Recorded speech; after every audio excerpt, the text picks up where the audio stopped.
Neste vídeo, adicionarei placa de gesso isolante nesta parede de bloco de pele única, encaixotando as janelas. O primeiro passo foi tirar algumas medidas e fazer um diagrama rápido para cortar a primeira placa no tamanho correto. Eu queria fazer a parede inteira com apenas 2 placas, o que será bem apertado, mas esse material é caro, então não queria comprar uma terceira placa se pudesse evitar. Estou usando uma borda reta para marcar o papel na placa de gesso, marcando o mais fundo possível até conseguir quebrar a placa. As placas de isolamento que vou usar são chamadas de Gyproc Thermoline Plus, que consistem em placa de gesso montada em um isolante de poliestireno. E esse material é diferente do que eu usei no passado. O que eu usei anteriormente tinha uma camada muito fina de folha entre a placa de gesso e o isolamento, para atuar como uma barreira de vapor. Este material não tem isso. Aparentemente, a estrutura de célula fechada desta espuma atua como uma barreira de vapor integral em si mesma. Então, essa camada de folha aparentemente não é necessária e este material tem apenas 27 milímetros de espessura. O que significa que não vai reduzir drasticamente o tamanho do quarto quando for aplicado nas paredes. Provavelmente é importante que eu aponte agora que reter calor neste quarto não é realmente o principal objetivo para nós aqui. O isolamento vai ajudar, mas nosso objetivo não é fazer esses espaços aconchegantes e quentes. Estamos instalando as placas apenas para prevenir problemas futuros com mofo e condensação.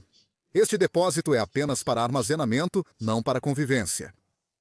Para contextualizar, nos mudamos para cá há 3 anos, e as paredes externas deste depósito não tinham cavidade nem isolação. Quando nos mudamos, elas estavam mofadas e emboloradas. Então, nós limpamos tudo e começamos a isolar as paredes, mas eu nunca cheguei a isolar a última, o que farei neste vídeo. Então, é colocar a primeira placa apenas para ver se encaixa, e parece ótimo.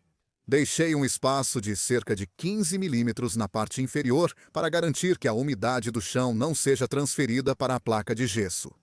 Quanto à umidade no chão, você pode estar se perguntando sobre essa tinta preta.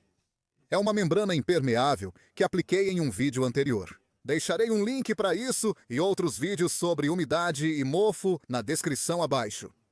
O barreira de vapor deve garantir que a umidade não se transfira para o interior pelo piso, onde houve problemas anteriores com crescimento de mofo. O motivo do problema de umidade aqui é que o nível de impermeabilização foi comprometido por este piso de concreto instalado muito alto. Então, a umidade está violando o barreira de umidade e eu estarei tomando medidas para resolver isso em breve, cortando um canal no concreto. Utilizei calços de vidro para levantar a placa, criar um espaço de ar embaixo e configurei um nível a laser para garantir a instalação reta e correta da primeira placa. Você verá aqui que o chão não está nada plano, então adicionei mais calços de um lado até que ele fique nivelado. Preciso cortar este cano de cobre. Marco o local e faço um corte com a faca para poder assentar a placa na parede. Posso tirar a placa do caminho para usar o nível a laser novamente, desta vez para me ajudar a marcar a posição das janelas. Primeiro, estou movendo a mira para o canto superior direito da janela. Então eu posso colocar a placa de volta no lugar e marcar o canto com um lápis. E também marco algumas linhas de nível para me dar um contorno para a janela. Movo a placa de volta, posiciono a mira no canto oposto e repito.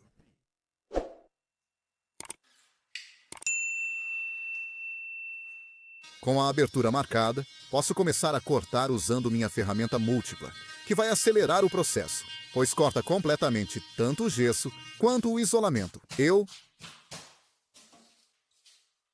também preciso fazer recortes para esses dutos de ar, mas não precisam ser tão precisos, então vou apenas removê-los. Depois, medir a partir da parede e do chão e recortar com base nessas medidas.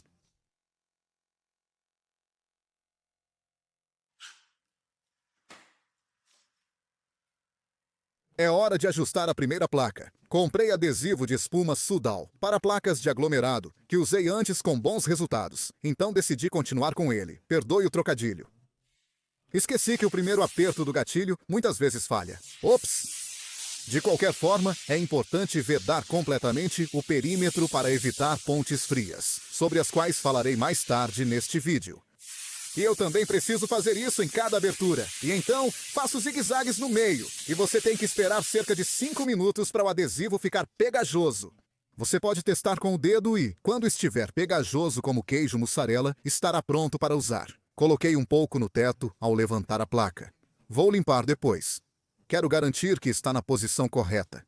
Então, pressiono firmemente contra a parede e uso um nível de bolha longo para certificar que está alinhado. Na próxima placa, utilizei as mesmas técnicas, como o nível a laser para marcar a posição das aberturas das janelas, garantindo o alinhamento perfeito entre elas e o encaixe adequado da segunda placa. Mencionei que esperava terminar a parede com 2 placas e tenho os retalhos aqui. Vamos ver se meus cálculos estavam corretos e parece que vou conseguir. Essas placas de gesso têm uma borda chanfrada em cada uma das bordas longas, o que permite espaço para fita e junção, o que é realmente útil. Mas, como estou sendo tão eficiente com os materiais aqui, infelizmente, não poderei aproveitar totalmente essa borda chanfrada, pois as bordas longas desses retalhos não são chanfradas. É crucial obter um encaixe bem apertado entre as placas para evitar pontes frias. É necessário alinhar as novas placas com as já instaladas. Usei o resto da minha espuma de spray para vedar as bordas. Uma vez seca, ela se corta de forma bem limpa. Gosto de usar a fita de screen estilo malha para fitas e juntas. Nunca me dei muito bem com a fita de papel. Enquanto esta tem um adesivo suave, então ela se mantém no lugar e ajudará a prevenir qualquer rachadura no gesso ou no preenchimento neste caso, pois vou usar um produto chamado Easy Fill, que já usei muito no passado. Parece estar ficando cada vez mais caro recentemente, infelizmente, mas é fácil de trabalhar e também lixa facilmente, o que é bom porque eu não sou um gesseiro. Empurro a massa para as juntas com uma espátula de preenchimento. E termino com a colher de pedreiro para nivelar. Essa primeira camada não precisa ser perfeita. Apenas quero garantir que o preenchimento esteja bem trabalhado na fita de screen.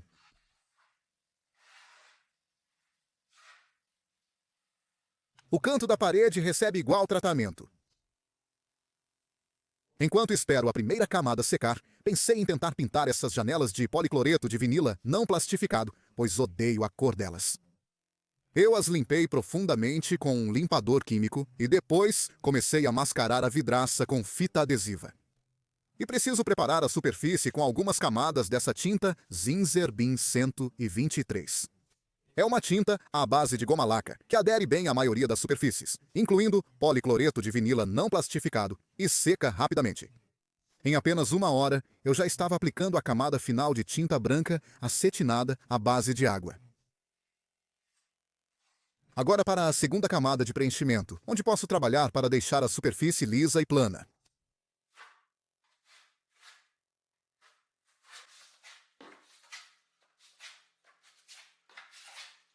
No canto com o antigo reboco de cascalho, preencho a lacuna com uma quantidade generosa de calafetar de decoradores. Isso provavelmente vai rachar devido à tendência de encolher um pouco, mas posso reaplicar conforme necessário para preencher os vazios. Vou começar a trabalhar no encaixotamento das janelas a seguir. E tenho algum Medium Density Fiberboard de 9 mm que posso usar para isso. O Medium Density Fiberboard, resistente à umidade, seria uma escolha melhor ao redor de uma janela. Mas, como minhas janelas não abrem, não acho que a umidade será um problema aqui. Podemos falar mais sobre isso depois. Rasgo algumas peças para preencher a profundidade da abertura da janela e corto outras no comprimento para formar uma caixa simples que se encaixará na abertura. Posso montar isso apenas com juntas coladas e pregos de brad. Verifico se está quadrado e então posso rasgar mais um pouco do Medium Density Fiberboard para formar uma moldura em esquadria que posso fixar nas bordas frontais da caixa.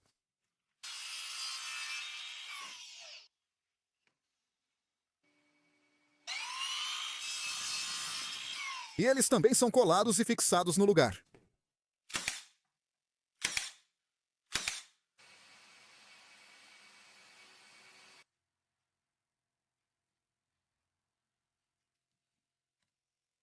Após a cola secar, lixo todas as faces e bordas externas para verificar o encaixe.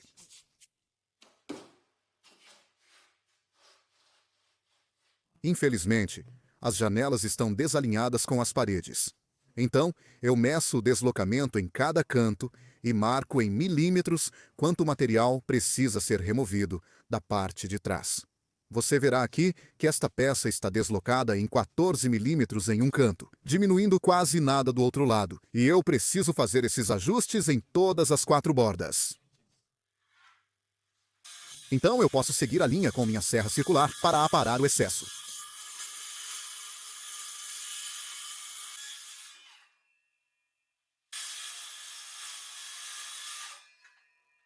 Então eu aplico uma camada de primer. E antes de instalar as caixas de janela, vou adicionar um ângulo de policloreto de vinila para esconder a transição entre o teto e a parede. E estou usando um adesivo de agarre para fixá-lo no lugar. E também vou usar isso para instalar as caixas de janela.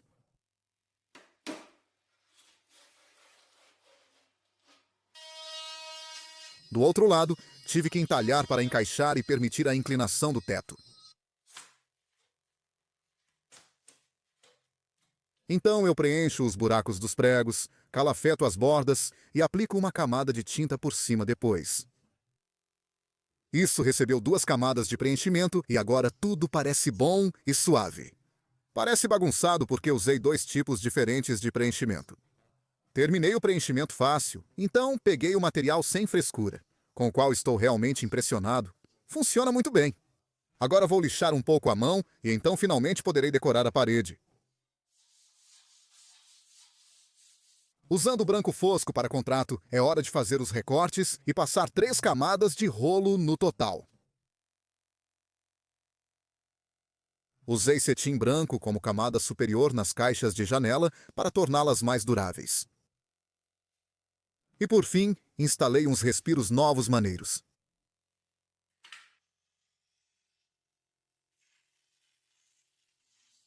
Essa é a parede isolada, mas quero mencionar rapidamente um erro que cometi. Eu mencionei pontes frias ou pontes térmicas algumas vezes mais cedo no vídeo, e isso pode ocorrer basicamente onde há uma lacuna entre isolamentos. Então, como exemplo, se pegarmos as lacunas entre 2 placas de isolamento, digamos que haja uma lacuna de alguns milímetros, basicamente o ar úmido no ambiente pode passar pelo gesso ou enchimento e condensar na parede fria atrás dele, pois não há isolamento ali para manter a parede aquecida e isso pode levar ao crescimento de mofo. Outro exemplo disso é, se você cortar parte do isolamento para instalar caixas de patras prontas para encaixar tomadas. Agora, enquanto eu não tenho grandes lacunas entre as placas ou tomadas, eu provavelmente deveria ter pensado um pouco mais sobre minhas aberturas de janela, porque provavelmente teria feito mais sentido isolar dentro das aberturas antes de adicionar as placas de isolamento à parede, e isso é porque a área ao redor das janelas é uma área fria comum, onde a condensação poderia se formar. O que eu fiz estará bem? Não sei, mas ficarei atento a isso. Se quiser saber mais sobre isso, recomendo muito um vídeo do meu amigo Charlie D. I. White. Em seu canal, ele tem um vídeo sobre a instalação de placas de gesso isolantes, mas ele usa o método Dot and Dab, em vez do adesivo tipo espuma que eu usei. Charlie detalha mais os acontecimentos e admite que também cometeu erros. Mas lidar com a umidade não é fácil. Charlie descreve isso como uma arte obscura, e eu concordo. Seria fácil apenas dizer que é melhor chamar os profissionais. Algumas pessoas podem sugerir isso nos comentários, mas minhas experiências passadas mostram que nem sempre essa é uma rota de sucesso. Infelizmente, tive mais experiências ruins ao contratar profissionais ao longo dos anos do que boas, onde as coisas não foram feitas corretamente e problemas surgiram mais adiante. Não me entenda mal. Se você encontrar um especialista nisso que lida com esses problemas há anos, provavelmente ele fará um trabalho melhor do que você sozinho. Mas prefiro tentar aprender sobre isso eu mesmo, fazendo eu mesmo. Se as coisas derem errado depois, poderei aprender com meus erros e corrigi-los. Garanto que, se algo der errado, irei informar e mostrar como corrijo. Obrigado por assistir.